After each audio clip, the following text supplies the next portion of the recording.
Hello दोस्तों, नमस्कार। SM किसी चैनल में मैं आप सिबिल का दिल से बहुत बहुत स्वागत करता हूँ। सो दोस्तों, इस वीडियो में हम लोग कवर करने वाले 4 से 5 इंपॉर्टेंट टॉपिक को, बट उससे पहले बहुत ही एक इंपॉर्टेंट इन्फॉर्मेशन कि हाँ, आज के दिन कुछ तो टेक्निकल इश्यूज चल रहे हैं यूट्यूब की। अगर हम लोग बात करें तो ऑलरेडी देखा गया तो 2 इंपॉर्टेंट वीडियोज़ अपलोड यहाँ पे हो चुके हैं। आप चैनल पे विजिट करके देख सकते हैं। देखिए, हैप्पीएस्ट माइंड टेक्नोलॉजी के ऊपर एक डिटेल वीडियो आ चुका है एंड इरेडा से रिलेटेड भी एक डिटेल वीडियो आ चुका है। कुछ लोगों को वीडियोस नहीं ओपन हो रहे, कुछ तो टेक्निकल आज इश्यूज चल रहे हैं, जैसे मैंने अभी आपको कहा, शायद से अभी थोड़ा बहुत रिजॉल्व होते हुए देखने को यहाँ पे मिल रहा है। तो जिनको नहीं देखने को मिला था तो उसका लिंक भी मैंने नीचे डिस्क्रिप्शन बॉक्स में देके रखा हुआ है इन दोनों वीडियोज़ का। आप चाहो तो इनको भी स्टडी कर सकते हो। तो चलिए, अभी हम आ चुके हैं वापस हमारे नॉर्मल स्क्रीन के ऊपर। स्टार्ट करेंगे सबसे पहले रिलायंस इंडस्ट्री के साथ। तो आपको पता ही है, मर्जर होगा डिज्नी के साथ मर्जर होगा, ये खबरें चल ही रही है। कल के दिन एक्सचेंज ने भी पूछा इनको, भाई बताओ क्या हालचाल चल रहा है। इकोनॉमिक टाइम्स में भी कवर किया जा रहा है, आपके मर्जर की बातें चल रही है। सो आपको पता ही है कि हम लोग बॉम्बे स्टॉक एक्सचेंज के ऊपर जाते हैं, अनाउंसमेंट सेक्शन में जाते हैं, क्लैरिफिकेशन मांगा था तो उससे रिलेटेड जवाब आते हुए देखने को यहाँ पे मिला है। तो जवाब क्या एग्जैक्टली दिया है रिलायंस इंडस्ट्री ने, तो वो देखने की हम लोग यहाँ पे कोशिश करेंगे। तो रिलायंस ने देखिए क्या बोलने की कोशिश की है, आप चेक कर सकते हैं। Would likely to clarify that we मतलब Reliance are unable to comment on media speculation and it would be inappropriate on our part to do so. मतलब उन्होंने हाँ भी नहीं बोला है पर उन्होंने ना भी नहीं बोला है।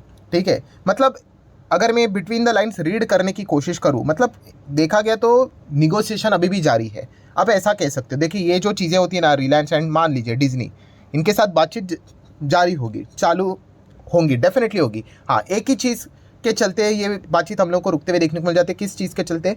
वैल्यूएशन। ठीक है, दोनों का अगर वैल्यूएशन मैच हुआ, ठीक है, तो ये हाथ एक दूसरे के साथ मिलाएंगे। ठीक है, एंड प्रॉब्लम क्या हो गया, रिलायंस एंड डिज्नी एकदम ईजिली ये डील यहाँ पे होने वाली थी। आप बीच में वो जी का इशू हुआ तो इस चीज़ के चलते डिज्नी के साथ जी का भी एक अच्छा खासा डील देखने को मिल रहा था, उसकी भी वैल्यू गिर गई।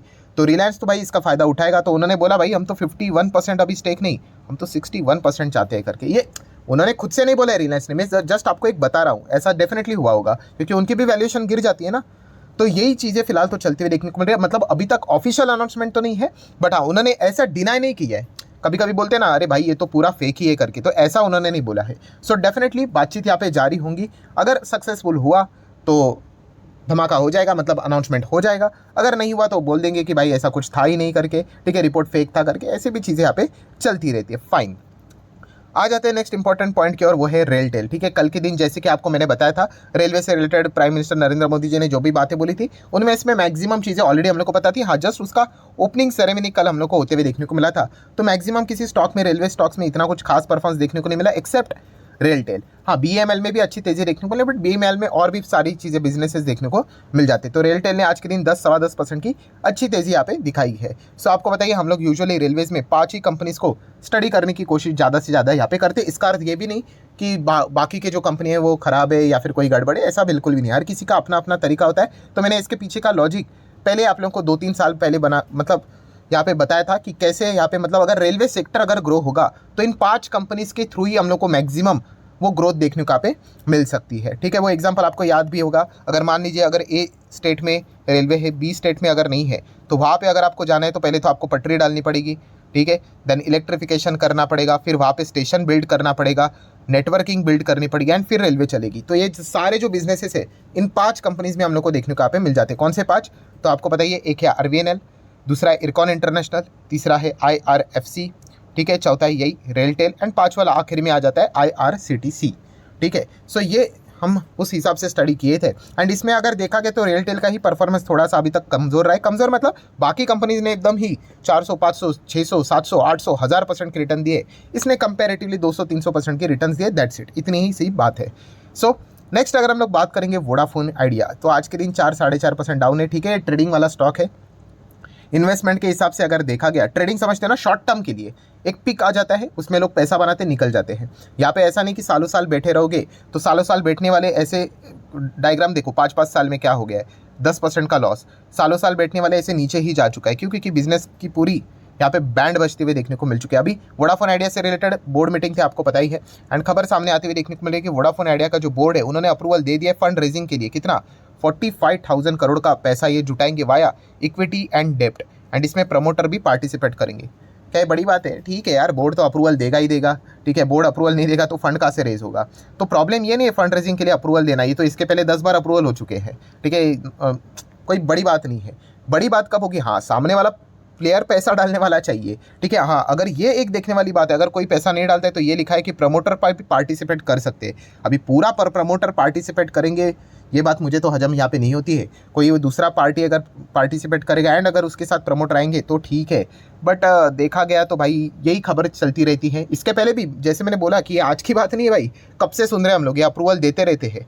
सामने वाला चाहिए पैसा डालने वाला, ठीक है, और छोटा मोटा पैसा नहीं भाई, एकदम बड़ा पैसा डालना चाहिए, तभी जाके ये कंपनी हम कह सकते हैं वापस कुछ कमाल कर पाएगी, वरना तो लगातार इनके कस्टमर ये लूज ही कर रहे हैं। तो ट्रेडर इसका मजे लेते हैं कि स्टॉक बीच में भागता है तो अच्छा खासा रिटर्न बनाते हैं, निकल जाते हैं। इसमें कोई अगर इन्वेस्टमेंट करने जाएगा तो बहुत बहुत बहुत ज़्यादा रिस्क यहाँ पे रहेगी, ठीक है। तो ये पॉइंट आपको पता होना चाहिए, जाना है नहीं जाना है भाई वो आपकी मर्जी, ठीक है। मैंने आपको हमेशा एक बात सिखाई है कि टेम्पररी फ़ायदा नहीं देखना है, ठीक है, लॉन्ग टर्म का फ़ायदा देखना होता है। तो टेम्पररी ये देखिए, यहाँ पे भी जंप मारेंगे, यहाँ पे भी जंप मारेंगे, बट धीमे धीमे करके वो नीचे आ जाते हैं। फिर अगर ये खबर आ गई कि अरे नहीं, कि कोई फंड डालने के लिए रेडी नहीं है, तो हो गया, सिंगल डिजिट में वापस आ जाएगा। तो ये चीज़ें पता होनी चाहिए, ठीक है। नेक्स्ट अगर हम लोग बात करेंगे टाटा मोटर्स, तो चलिए लगातार अच्छा परफॉर्मेंस दिखा रहा है टाटा मोटर। आज के दिन भी कंपनी 52 हाई लगाते ही जा रहा है, जो कि इस कंपनी का ऑल टाइम हाई भी हम लोग को देखने को यहाँ पे मिल रहा है। बहुत साइलेंटली अभी यहाँ पे धीमे धीमे 2-2% भागता है ना, तो इतना ज़्यादा कैमरा नहीं मिलता है। अगर आप देखोगे 6 महीने में टॉप पे है, 5 साल में देखो एकदम टॉप पे है, मैक्सिमम चार्ट पैटर्न देखो, वाह, एकदम टॉप पे हम लोग को देखने को यहाँ पे मिल रहा है। तो इसने काफ़ी अच्छे खासे रिटर्न्स यहाँ पे ज़रूर दिए हैं, ठीक है। अभी मैं एकदम ही चौकन्ना यहाँ पे रहता हूँ इस कंपनी से रिलेटेड, ठीक है। अच्छे रिटर्न्स बने हैं तो रिटर्न्स को प्रोटेक्ट भी करना आना चाहिए। चौकन्ना रहना मतलब क्या कि कंपटीशन एकदम हेवीली आगे आने वाला है। इनको एक ही चीज़ का फ़ायदा हुआ, हाँ, इन्होंने अर्ली स्टार्ट किया तो अभी कोई था ही नहीं, इनके ही गाड़ी हम लोग को ज़्यादा से ज़्यादा मार्केट में देखने को मिल जाते हैं, तो इसका बेनिफिट इनको मिल ही जाता है, जो कि मिलना भी चाहिए था। अभी धीमे धीमे करके देखना पड़ेगा, महिंद्रा की गाड़ी आएगी, ठीक है, BYD भी आ रहा है, ऑलरेडी आ चुके हैं, बट और अलग अलग मॉडल्स वो लेकर आ रहे हैं। टेस्ला भी भविष्य में आएगा एंड देन मारुति की एंट्री होने वाली, वो सबसे सबसे सबसे ज़्यादा चैलेंजिंग पार्ट यहाँ पे रहने वाला है। वो देखने वाली बात होगी कि मारुति की इलेक्ट्रिक व्हीकल ज़्यादा बेची जाती है भी या नहीं, या फिर टाटा मोटर ही अपना जो नंबर 1 पोजीशन है उसको रिटेन कर पाता है भी या नहीं। उसी के हिसाब से सारी चीज़ें आगे की यहाँ पे ड्राइव यहाँ पे होने वाली है। तो फिलहाल तो हम कह सकते हैं काफ़ी अच्छा परफॉर्मेंस इनका तो चल रहा है। BSE की बात करेंगे, अगेन अच्छा परफॉर्मेंस चल ही रहा है, 5-5% की तेज़ी है। बहुत ही शानदार स्टॉक हम लोग को देखने को ये मिल जाता है। मार्केट जब तक टॉप पे यहाँ पे चलते हैं, वैसे इन स्टॉक्स की भी जो डायरेक्शन होते हैं वो उसी इसमें हम लोग को देखने को मिल जाते हैं। अगर आप इसका भी 5 साल का डेटा ओपन कर लो, ये वाला जो फेज़ है ना, ये मैं बता सकता हूँ कि निफ्टी में भी यहाँ पे गिरावट रहेगी, CDSL में भी यहाँ पे गिरावट होगी, थोड़ा 19-20 हो सकता है, हाँ, बट ये ऐसे स्टॉक्स ये ऐसे ही चलते हैं। अभी यहाँ पे है ना, मतलब मैं कह सकता हूँ मार्केट भी ऑल टाइम हाई या फिर यूजुअली ऑल टाइम हाई के करीब ही रहेगा करके। तो इस प्रकार के नज़ारे हम लोग को काफ़ी देखने को यहाँ पे मिल जाते हैं। और जितने लोग ज़्यादा ट्रेडिंग करेंगे, अगर मार्केट अगर भविष्य में और ज़्यादा बढ़ जाता है तो इस कंपनी को तो भाई वो तो सबसे पहले वोट करेगा, हाँ, बढ़ना ही चाहिए। 24 घंटे खोल दो मार्केट, क्योंकि जितना ज़्यादा ट्रेड करोगे इनको बेनिफिट होगा ही होगा। इतने सारे IPOs आते रहते हैं, इतने सारा प्लेटफॉर्म फीस कलेक्शन यहाँ पे चलता ही रहता है, ठीक है। तो शेयर मार्केट का बिजनेस एकदम ग्रो होगा, तो ये कंपनियाँ ग्रो होगी, ऑलरेडी हम लोगों ने देखा था। सिर्फ AMC वाली कंपनी ने धोखा तो नहीं बोल सकते, बट ठीक है, डिसअपॉइंट किया। जितना होना चाहिए था उतने तो रिटर्न्स नहीं दिए, देख लेते भविष्य में दे पाते है भी या नहीं। नेक्स्ट आ जाते हैं दोस्तों ब्रोकर। तो आपको पता ही है, ब्रोकर रेटिंग एजेंसी या रेटिंग्स के रिपोर्ट्स निकालती रहती है। अभी UBS ने एक रिपोर्ट निकाला है, अच्छा निकाला है कि बुरा है? अच्छा निकाला है। किसके रिलेटेड? TCS से रिलेटेड। इसीलिए आज देख सकते हैं TCS 2.5% तेज होते हुए देखने को यहाँ पे मिल चुका है।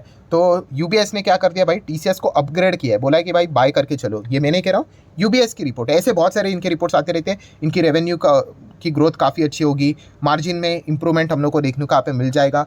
17% का अपसाइड हम लोग को यहाँ से देखने को मिल रहा है, ये UBS का मानना है, ठीक है। एंड जितने भी पीयर्स हम लोग को देखने को मिल जाते हैं, मतलब बाकी IT कंपनियाँ जो रहने वाले हैं in the terms of revenue growth, इसमें TCS लीड करेगा। ये UBS ने अपने रिपोर्ट में पेश किया। अभी UBS की रिपोर्ट मानने वाले उन्होंने यहाँ पे क्या कर दिया, इस रिपोर्ट्स के हिसाब से TCS में अच्छी खासी बाइंग कर ली। तो इसी चीज़ के चलते आप देख सकते हैं TCS का स्टॉक 2.5% हम लोग को तेज़ होते हुए देखने को यहाँ पे मिला है। तो इसलिए ये जो बड़े प्लेयर्स होते हैं ना दोस्तों, इनके रिपोर्ट्स होते हैं और उनके मानने वाले, उस हिसाब से सारी चीज़ें हम लोग को चलती हुई देखने को यहाँ पे मिल जाती है। अभी इसी रिपोर्ट्स की बात करें तो जेफरीज ने एक रिपोर्ट निकाली है, पॉजिटिव की नेगेटिव। नेगेटिव मतलब बुरा भला का है। अभी बुरा भला कहना मतलब ये नहीं कहा है कि भाई जीरो हो जाएगा, कोई फ्रॉड है, स्कैम है करके, बट इन्होंने कहा है कि भाई अभी मज़ा नहीं आएगा इन स्टॉक्स में, इनमें गिरावट होगी। किसका कहना है? जेफरीज का कहना है। सो कौन से वो कंपनी है? Dixon technology and Whirlpool. Yes, ये दो कंपनी इतना कुछ खास नहीं करेगी। जैसे कि आप देख सकते हो, जेफरीज बेरिश ऑन इलेक्ट्रिकल्स, ठीक है, जो भी इलेक्ट्रिक गैजेट्स हम लोग को देखने को यहाँ पे मिल जाते, तो उन्होंने डाउनग्रेड कर दिया है डिक्सन टेक को एंड वर्लपूल को कि ये अंडर परफॉर्मेंस हम लोग को अंडर परफॉर्म यहाँ पे करते हुए देखने को यहाँ पे मिलेंगे।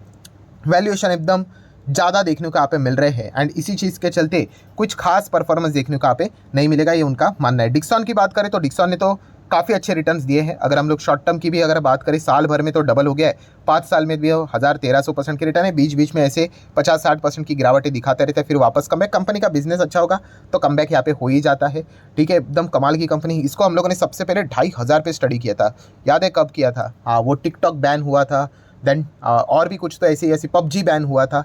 सो तभी अगर देखा गया तो हम लोगों ने इसको बहुत बार कवर किया था कि ये कंपनियाँ अच्छा कर सकती है करके। ठीक है, एंड उसके बाद ये 22,000 तक गया था, फिर उसके बाद वो बोनस स्प्लिट हुआ, इसलिए वापस नीचे आया करके। तो काफ़ी सारे लोग मेरे पुराने वीडियोज़ को देखते हैं और जो बिगनर है उनको पता नहीं होता है, तो फिर वो देखते हैं अरे ये तो 10,000 का था, अभी तो 6,000 का हो गया, ये तो बर्बाद हो गया करके। अरे ऐसा अगर बर्बाद है तो स्टॉक कैसे ऑल टाइम हाई पे है? वो बोनस स्प्लिट का कॉन्सेप्ट उनको पता होता नहीं है। देन वर्लपूल की बात करें भाई, इसने तो बैंड ही बजा दिया। 5 साल में आप देख सकते हो 11-12% के नेगेटिव रिटर्न्स यहाँ पे देके रखे हुए हैं। ठीक है, तो जेफरीज का मानना है तो ये ओवर वैल्यूएशन के हिसाब से चल रहे, इतना कुछ खास नहीं कर पाएंगे। देन दोस्तों बात करेंगे तो आईपीओ की। आईपीओ अभी काफ़ी सारे देखने को यहाँ पे मिलने वाले हैं। सो जैसे कि मुक्का प्रोटीन्स की अगर हम आईपीओ की बात करें तो इसका जीएमपी चल रहा है 64%। ठीक है, अभी तक ओपन नहीं हुआ है, ओपन हो जाएगा।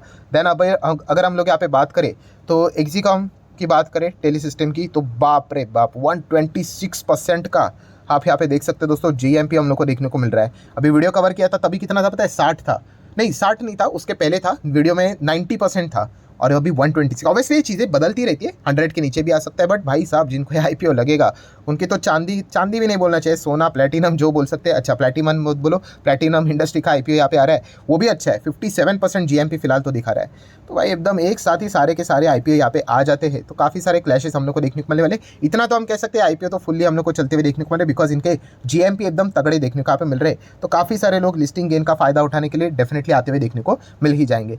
तो चलिए ठीक है दोस्तों, जितने भी इंपॉर्टेंट पॉइंट्स थे सारे कवर कर लिए। वीडियो हेल्पफुल लगा होगा तो चाहो तो लाइक एंड शेयर कर सकते हैं। मिलते हैं नेक्स्ट वीडियो में, तब तक के लिए बाय बाय।